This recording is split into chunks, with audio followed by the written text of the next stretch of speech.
Muchas gracias una vez más por la invitación a la iglesia ahí en Temuco. Saludo a todos los hermanos, también de otras asambleas, como se ha mencionado y orado también por ellos.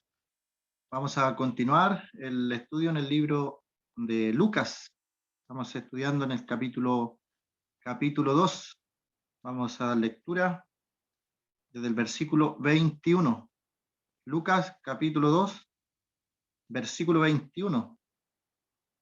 Dice la palabra de Dios: cumplidos los 8 días para circuncidar al niño, le pusieron por nombre Jesús, el cual le había sido puesto por el ángel antes que fuese concebido.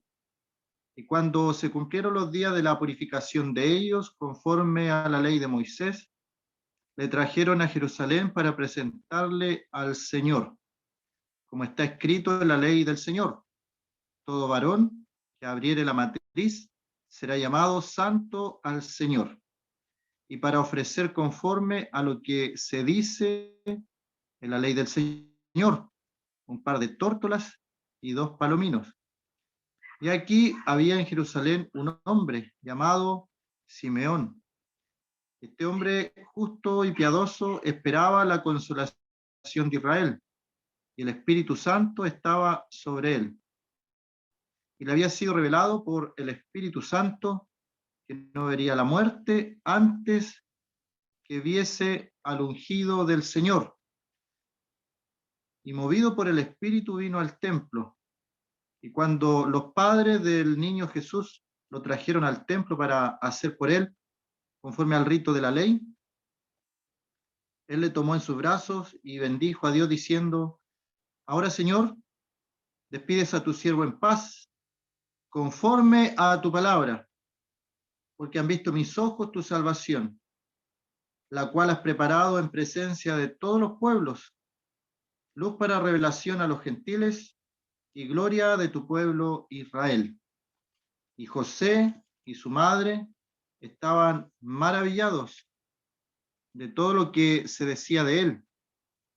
Y los bendijo Simeón y dijo a su madre María: he aquí, este está puesto para caída y para levantamiento de muchos en Israel, y para señal que será contradicha, y una espada traspasará tu misma alma, para que sean revelados los pensamientos de muchos corazones.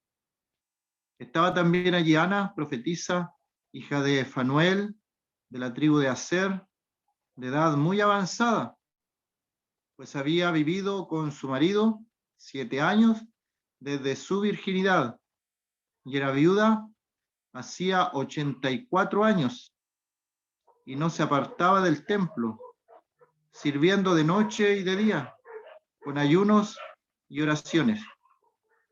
Estaba presentándose en la misma hora, daba gracias a Dios y hablaba del niño a todos los que esperaban la redención en Jerusalén. Hasta ahí, por el momento, la lectura de la palabra del Señor. Consideramos algunas cosas la vez pasada acerca de este hombre, Simeón. Quedamos en el versículo 27, allí terminamos, el mover del Espíritu, cómo el creyente en el día de hoy tiene esta facultad de ser movido, de ser llevado por el Espíritu Santo en ciertas cosas de nuestra vida. Este privilegio en la antigüedad era solo de algunos, de unos pocos escogidos. El Espíritu Santo venía sobre ellos y luego se iba, se posaba sobre ellos y luego se iba sobre los reyes, sobre los sacerdotes, sobre los profetas. Y el Señor, cuando estuvo aquí en la tierra, el Señor Jesucristo cumplió estos 3 ministerios: el de rey, de sacerdote y de profeta. Y es interesante porque él fue lleno del Espíritu Santo. ¿Cuál rey? Es aquí el rey de los judíos.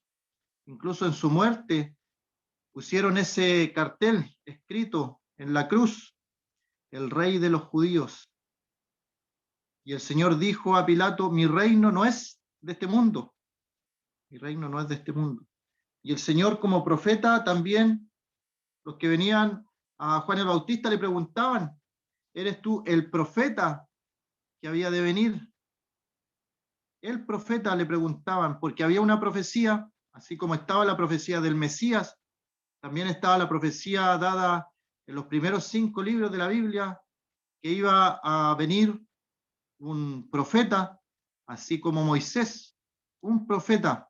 Y es por ese profeta que le preguntan en el comienzo de Juan, a Juan el Bautista, ¿eres tú el profeta? Y el Señor cumplió el ministerio de rey, de profeta y de sacerdote. Y es interesante que este sacerdocio no tiene nada que ver con los sacerdocios de Israel, ni con el levítico, ni arónico, sino que eres sacerdote según el orden de Melquisedec. Aparece el padre Abraham llevando los diezmos a Melquisedec, sacerdote de Salem, de la ciudad de paz, de Jerusalén. Y en el libro de Hebreos se nos da otros detalles también de este sacerdocio de Melquisedec. Y es interesante por qué el Señor ocupa este sacerdocio, porque no tiene nada que ver con Israel.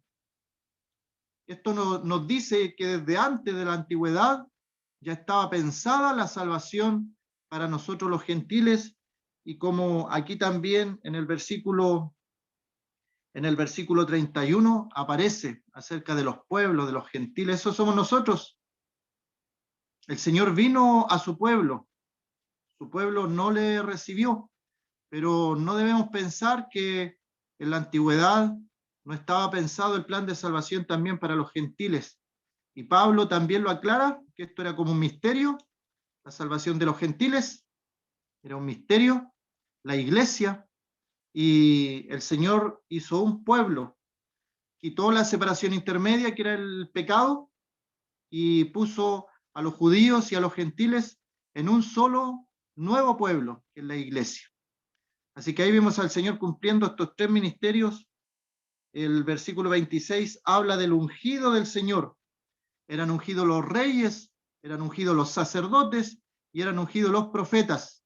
Y el Señor cumplió estos 3 ministerios también aquí en la tierra. Así que el Espíritu Santo, Él fue lleno del Espíritu Santo, hizo todas las cosas conforme a la voluntad de su Padre. Pero como decía en la antigüedad, en lo que es la dispensación antigua, el Espíritu iba y venía. Por eso es que David dice, no quites de mí tu Santo Espíritu, cuando él había pecado.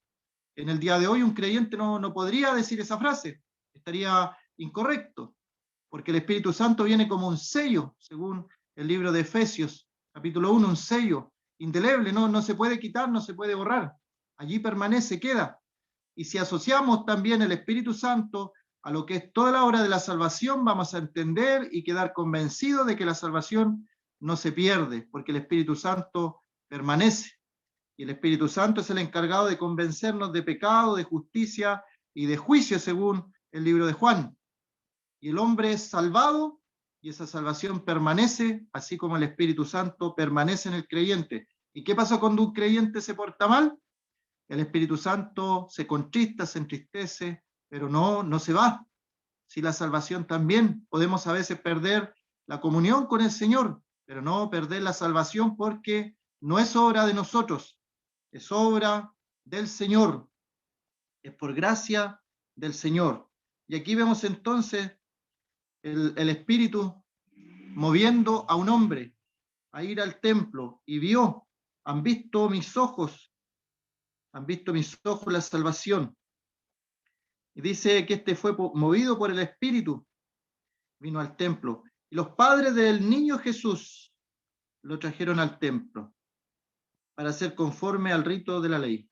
Aquí es interesante, podemos aprender algo, porque el Señor, cuando fue creciendo, por lo menos a los 12 años, se ve que él va al templo, en este mismo libro, los 12 años.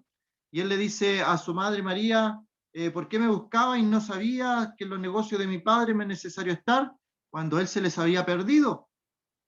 Y luego de eso nos dice que el Señor crecía en sabiduría, en estatura, en gracia para con Dios, con los hombres, en el versículo 52.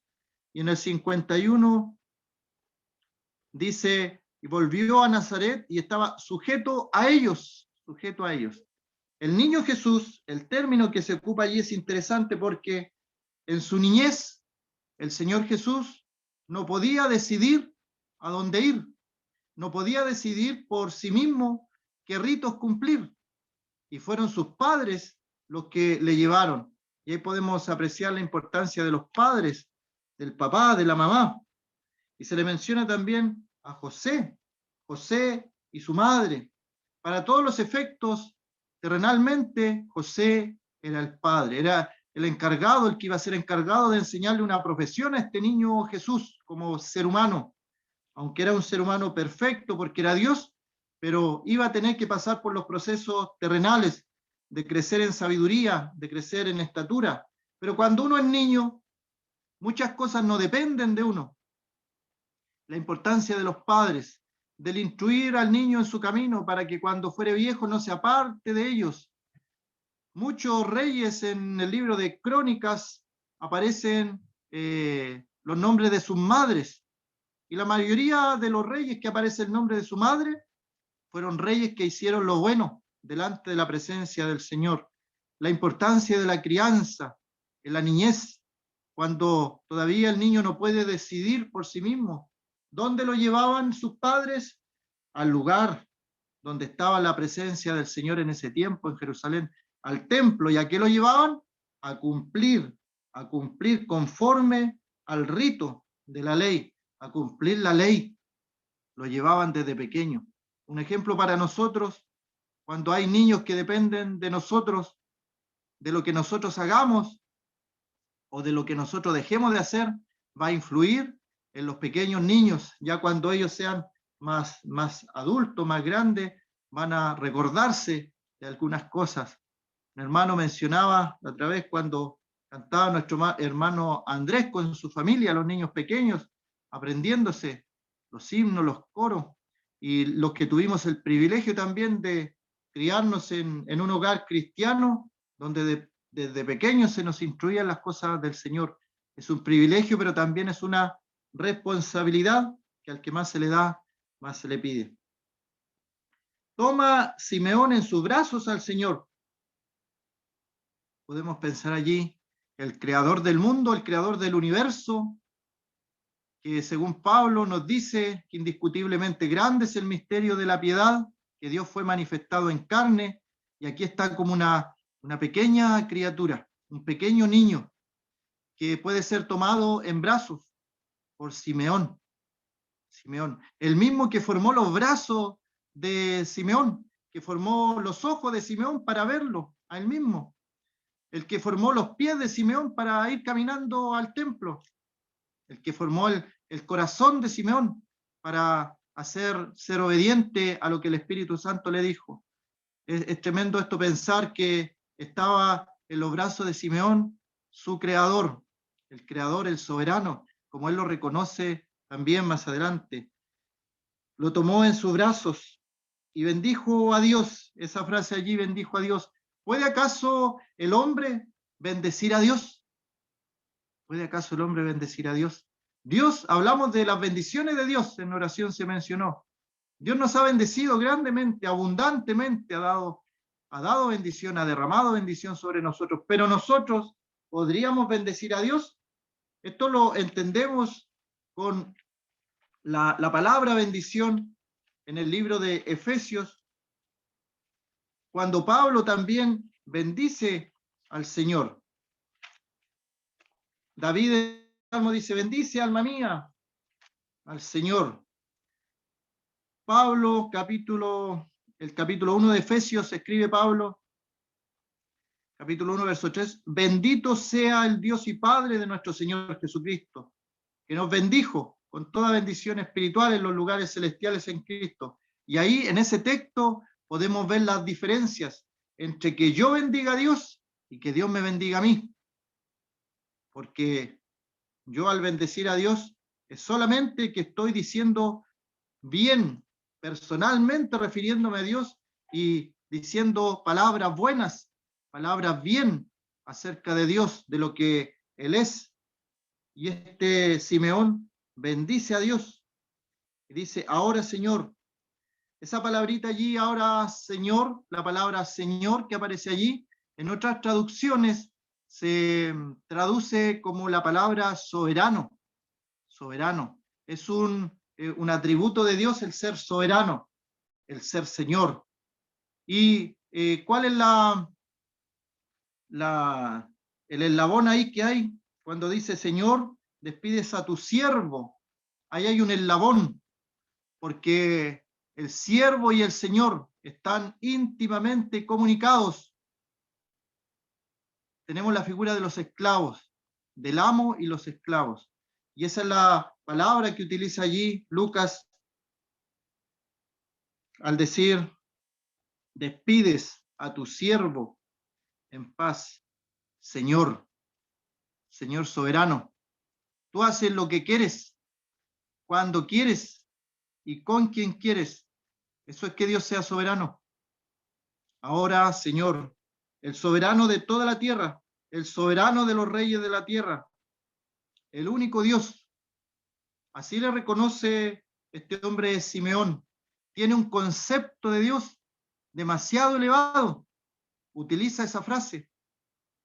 Señor, el soberano. Ahora, soberano Dios, despides a tu siervo en paz. Y él lo bendice. Bendecimos a Dios con nuestras palabras. Hablamos cosas buenas de Dios. Le decimos cosas buenas en nuestra oración.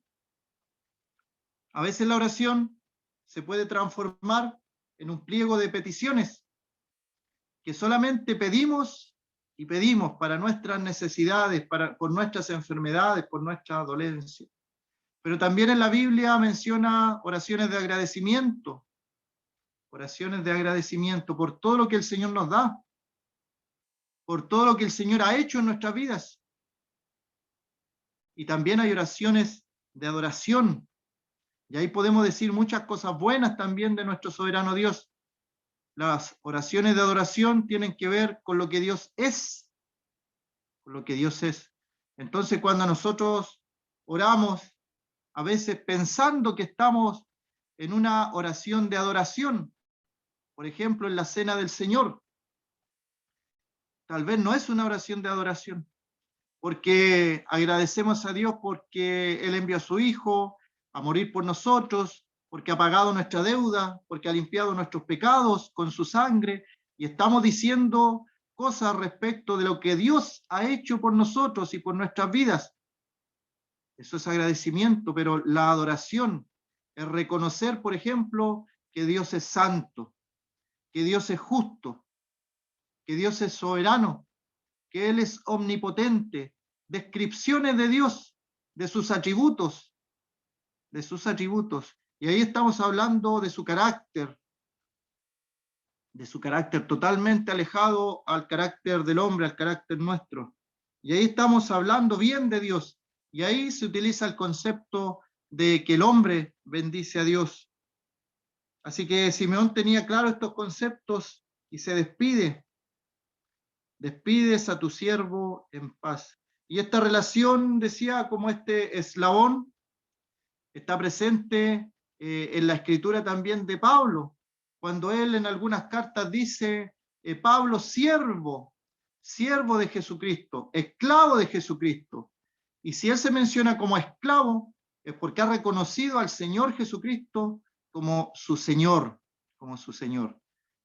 También he mencionado un concepto, y que lo voy a volver a repetir, respecto de que hay personas que piensan que uno se convierte al Señor, cree en el Señor Jesucristo como su Salvador personal, y después de eso pueden pasar los años y pasan procesos, y llega un momento donde yo le reconozco como Señor, como que fueran 2 etapas, pero la Escritura no habla de eso. La Escritura habla de personas que reconocen a Jesús como el Señor y Salvador. Y en el siglo I esto ni siquiera sería comentario, porque en el siglo I las personas que reconocían a Jesús como Señor eran tomadas prisioneras.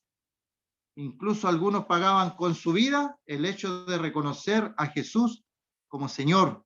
como la palabra que ocupa ahí, que utiliza es curios, que tiene que ver también con el emperador romano que existía en ese tiempo. Y las personas tenían un saludo bien especial, se pegaban en su pecho y saludaban al César. César es mi señor. Todos los romanos, el saludo que había allí. Pero los cristianos, cuando entran en la sociedad, ellos ya tienen otro señor. El Señor es Jesucristo, el Señor, y lo reconocen a Él. Por eso es que son perseguidos en un primer momento también, porque no reconocían la autoridad del César, tenían otro Señor. Y recuérdese que cuando Pilato está también con miedo, él tuvo temor, porque le dijeron, si tú sueltas al Señor, te haces enemigo de César, porque él vio en esta situación que el Señor era un rey para sus seguidores, un señor, como que hubiera estado en otro reino y hubiera transformadose en un traidor de Roma, Pilato, una de las causas por las cuales no le soltó. Y Pablo también en Colosenses capítulo 4 escribe algo respecto de los amos terrenales, dice, amos, haced lo que es justo y recto con vuestros siervos, sabiendo que también vosotros tenéis un amo en los cielos. Colosenses 4, verso 1. Sabiendo que vosotros tenéis un amo en los cielos. ¿Reconocemos eso nosotros? ¿Sabemos que tenemos un amo? Lo repetimos en nuestras oraciones. Señor, Señor. Pero, por ejemplo, Pedro, cuando ve una visión y dice él, Pedro mata y come, él dice, no, Señor. Se produce una contradicción allí. No podemos decirle al Señor, Señor, si no hacemos lo que Él nos manda, lo que Él establece, lo que Él nos ha dejado como mandamientos para nosotros los siervos. Siervos inútiles somos porque hacemos lo que nos corresponde hacer. A veces pensamos que hacemos muchas cosas, pero tenemos que al final del día reconocer y decir, somos siervos inútiles, porque hacemos lo mínimo, lo que nos corresponde hacer nomás como siervos, como esclavos, que es una palabra en nuestro idioma actual, es un poco más fuerte, pero esa es la palabra esclavo. Somos esclavos del Señor voluntariamente. En otras oportunidades hemos explicado eso, el esclavo voluntario. Así que el Señor es Señor de sus siervos y también Él lo reconoce.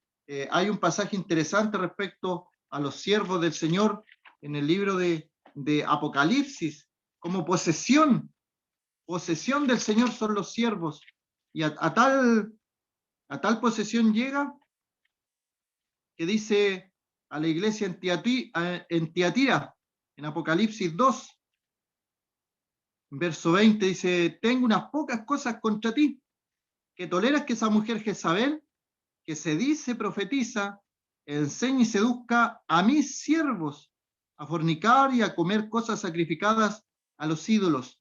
Allí hay un enlace de posición.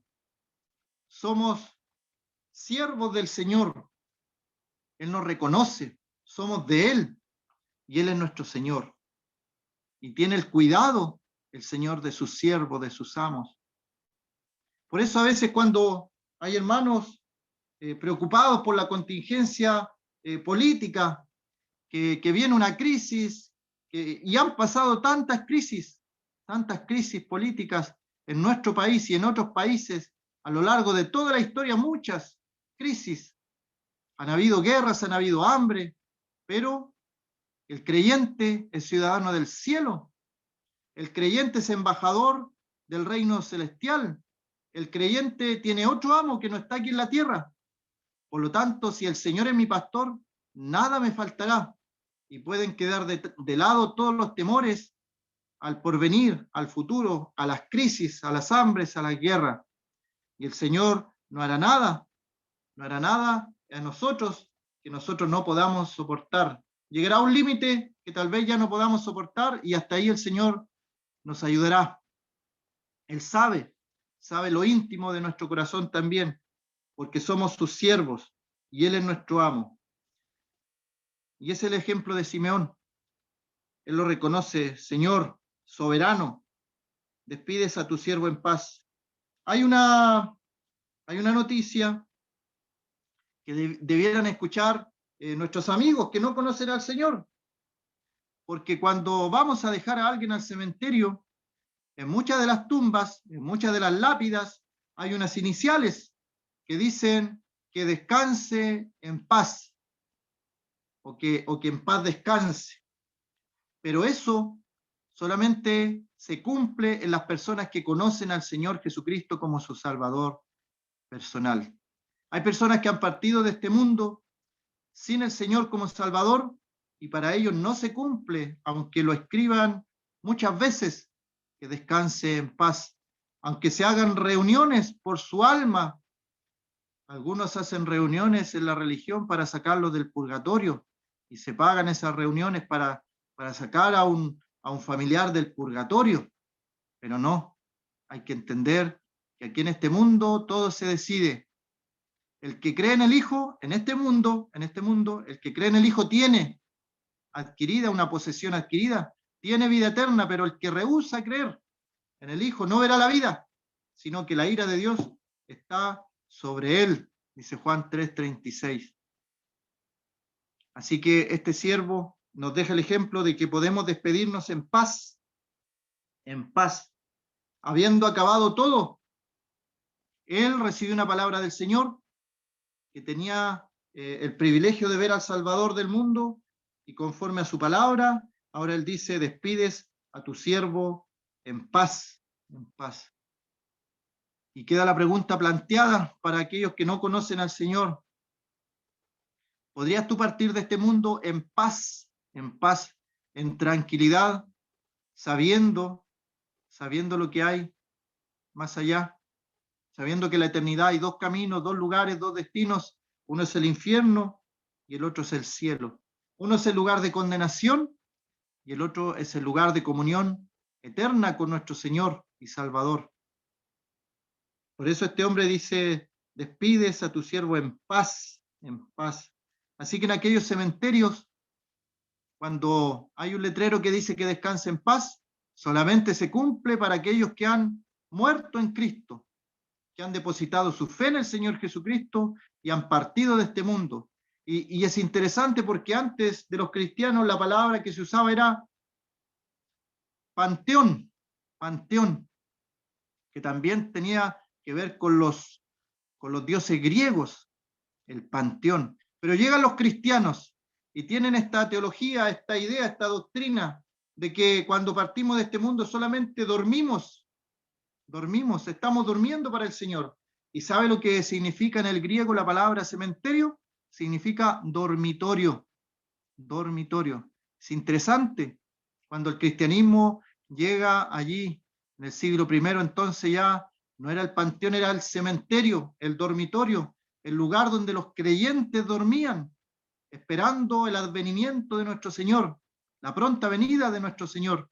Y por eso, como expliqué que ellos se saludaban, que Jesús era el Señor, también se despedían de otra forma. Ellos decían Maranata, que en el griego significa el Señor viene, el Señor viene. Una despedida que hoy día no es muy ocupada, no es muy común. El Señor viene. Cuando nos despedimos de alguien, pensamos que tal vez no le vayamos a volver a ver de nuevo, porque el Señor puede venir y no vamos a volver a verle. Maranata, el Señor viene. Así que los cementerios, los lugares de dormitorio, son para el descanso de los cuerpos solamente del creyente, pero el creyente puede tener allí que descanse en paz. Allí está solamente su cuerpo, que cuando suene la trompeta, esos cuerpos serán resucitados, serán transformados en un abrir y cerrar de ojos a la final trompeta, porque se tocará trompeta, dice Pablo. Despides a tu siervo en paz, conforme a tu palabra. un hombre confiando en la palabra del Señor. Tenemos en la Escritura más de 365 promesas. Hay más que eso. Puede ser una promesa por día. Hay personas que han sacado la Biblia de las promesas. Para cada día una promesa de Dios. ¿Cuántas de esas promesas creemos nosotros? ¿A cuántas de esas promesas nos aferramos? A veces nos ahogamos en un vaso de agua, habiendo tantas promesas para nosotros. El Señor, un Dios de promesas y promesas que cumple conforme a su palabra. Por eso, cada palabra que está escrita aquí se va a cumplir, porque el Señor no es hombre para que mienta. El Señor no miente, su palabra es verdad. Y ahí dice el versículo 30, porque han visto mis ojos tu salvación. Han visto mis ojos tu salvación. Él vio directamente al Señor. La personificación de la salvación, el Mesías prometido. Y dice, tu salvación, las salvaciones de Jehová, las salvaciones del Señor. Mirad a mí y sed salvo todos los términos de la tierra, porque yo soy Dios y no hay más. El Señor, Dios Todopoderoso, quien creó el plan de salvación, quien vino a este mundo, en la persona del Señor Jesucristo, en la personificación de la salvación. Su nombre, Jesús, Salvador, Salvador, porque Él salvará a su pueblo de sus pecados, porque han visto mis ojos tu salvación, la cual has preparado en presencia de todos los pueblos. Aquí está lo que decía yo acerca de los gentiles, de las gentes, en el tiempo de Israel, en el tiempo de los judíos. Todo aquel que no era judío era gentil, era gentil. Y el Señor enrostra la incredulidad del pueblo de Israel. Había muchos leprosos en Israel en la antigüedad, pero el que fue sanado fue Naamán, el sirio, y el Señor le enrostra la incredulidad a los israelitas, a los judíos. Había muchas viudas en el tiempo de hambre en Israel, pero fue una viuda de Sarepta, una extranjera, ayudada por un profeta que tuvo para alimentarse. Y más se enojaban los judíos, porque ellos entendían que le estaba enrostrando la incredulidad de ellos. Así que la salvación también en la dedicación del templo de Salomón, cualquier persona en cualquier lugar del mundo que mirara hacia el templo, el Señor le iba a escuchar. No pensemos que es algo nuevo la salvación de los gentiles. Estaba ofrecida esta salvación antes de que naciera el pueblo de Israel. Se le ofreció la salvación a nuestros padres terrenales, a Adán y Eva, en el momento que ellos pecaron, en el momento que fueron desterrados del huerto del Edén, se les ofreció también una promesa de salvación para ellos, que se cumplió en la persona del Señor Jesucristo. A Abraham se le ofreció esta salvación, se le ofreció que tu descendencia y tu simiente, no que hubiera muchas simientes, como dice Pablo después en Romano, sino que tu simiente, la simiente de Abraham, en la persona del Señor Jesucristo, que iban a ser bendecidas las naciones. Por eso es que le hace ver la arena del mar, figura de Israel, le hace ver las estrellas en los cielos incontables, figura del pueblo espiritual de Abraham. Y como nos dice Gálatas, Abraham, el padre de la fe, de los creyentes. Así que esta salvación que vio Simeón a través de sus ojos terrenales, en el día de hoy nosotros la podemos ver con nuestros ojos espirituales. Cuando alguien escucha la predicación del Evangelio acerca de nuestro Señor, está viendo por fe la salvación. Si hay algún amigo en esta tarde, ha visto con sus ojos espirituales la salvación en la persona del Señor Jesucristo. Desde el momento de su nacimiento en adelante, Él comienza a cumplir su propósito, su meta en este mundo era ser el Salvador del mundo. Su mismo nombre ya lo indicaba. Llamará su nombre Jesús porque Él salvará a su pueblo de sus pecados. Y aquí Simeón dice, han visto mis ojos tu salvación, la salvación de Jehová, la salvación del soberano Dios, del eterno Dios, del Dios creador. Preparó una salvación en presencia de todos los pueblos, de todos los pueblos, de todos los gentiles. Y luego habla también de lo que se le escribió en la antigüedad. Dice, luz para revelación a los gentiles, luz para revelación a los gentiles. Y eso estaba también en Isaías, se profetizaba en Isaías. El pueblo que habitaba en tinieblas vio gran luz, luz le resplandeció. Y lo hemos considerado en otras oportunidades que Galilea era una provincia de Israel, así como Judea, pero Galilea era como una provincia secundaria. Y allí pasaba mucho tráfico de comercio también por Nazaret. Así que se le menospreciaba porque tenía contacto con los gentiles. Pero a ese pueblo que habitaba en sombra de muerte, que tenía contacto con los gentiles, le resplandeció la luz. Luz le resplandeció. Y aquí está también personificado nuestro Señor. La luz venía a este mundo. Dice el libro de Juan que los hombres amaron más las tinieblas que la luz. ¿Y cuál es la razón de eso? Sus obras malas. El hombre que hace obras malas, el hombre que comete pecado, que da rienda suelta a sus deseos, a sus vicios, a todas las perversidades de su mente, ese hombre no quiere venir a la luz, porque al venir a la luz queda en evidencia que sus obras son malvadas, que sus obras frente a la luz resplandeciente de nuestro Señor son pecados, son maldades. Así que no es difícil encontrar gente muy liberal que ha confundido la libertad con el libertinaje, que no quiere saber nada de las cosas de la Biblia, del Señor. Porque en su conciencia saben que al enfrentarse a la luz de la palabra, a la luz del Señor, va a quedar en evidencia que está actuando de forma malvada, maligna. Y no un solo pueblo, sino que todos los pueblos, versículo 31, todos los pueblos. Al final del Evangelio de Mateo habla de que la predicación del Evangelio iba a ser hasta el fin del mundo, el Señor iba a estar con nosotros, hasta el fin del mundo. Nosotros estamos como país geográficamente, terrenalmente, al fin del mundo, al fin del mundo. Chile, el país más extremo, y la salvación llegó a nosotros, el Evangelio llegó a nosotros, a nuestro país.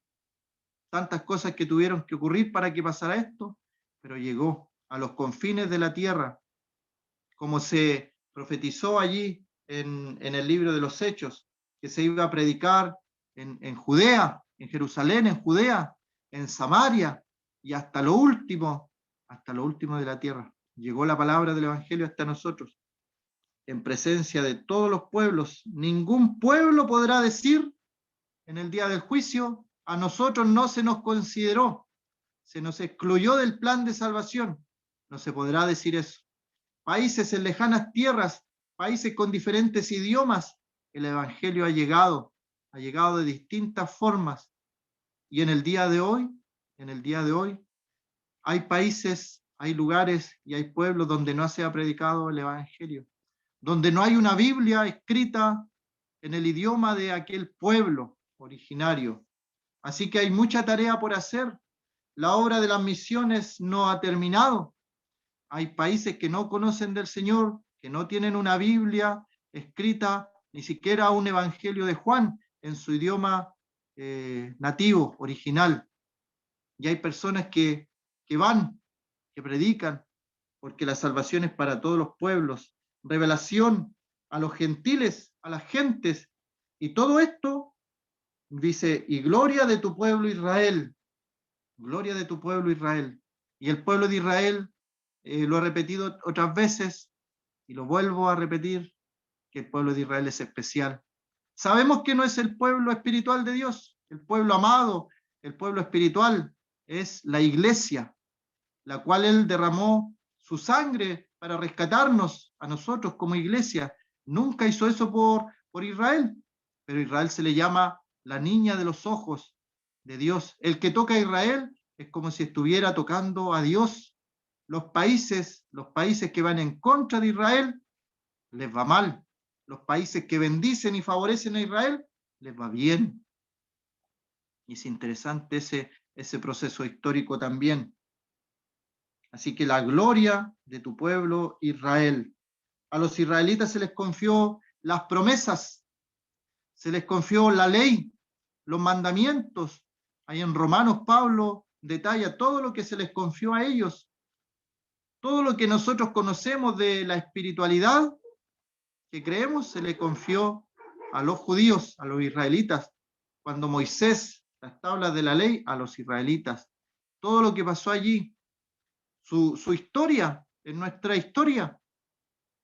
No conocemos muchas historias de otros pueblos, pero conocemos el nacimiento de Israel, cómo Israel estuvo cautivo en Egipto, cómo fue liberado después de 430 o 400 años del pueblo de Egipto, cómo Dios lo libertó con mano poderosa, cómo después construyeron y reconstruyeron la ciudad de Jerusalén, y son historias del pueblo de Israel, pero las sabemos nosotros como iglesia, y nos dejan aplicaciones para el día de hoy. Y todo eso que le pasó a Israel era sombra y figura de lo que había de venir, de nuestro Salvador, de nuestro Señor. El privilegio de la iglesia en el día de hoy. Somos un pueblo especial, un real sacerdocio, nación santa. Los primeros creyentes fueron israelitas. La primera iglesia fue israelita, fue judía.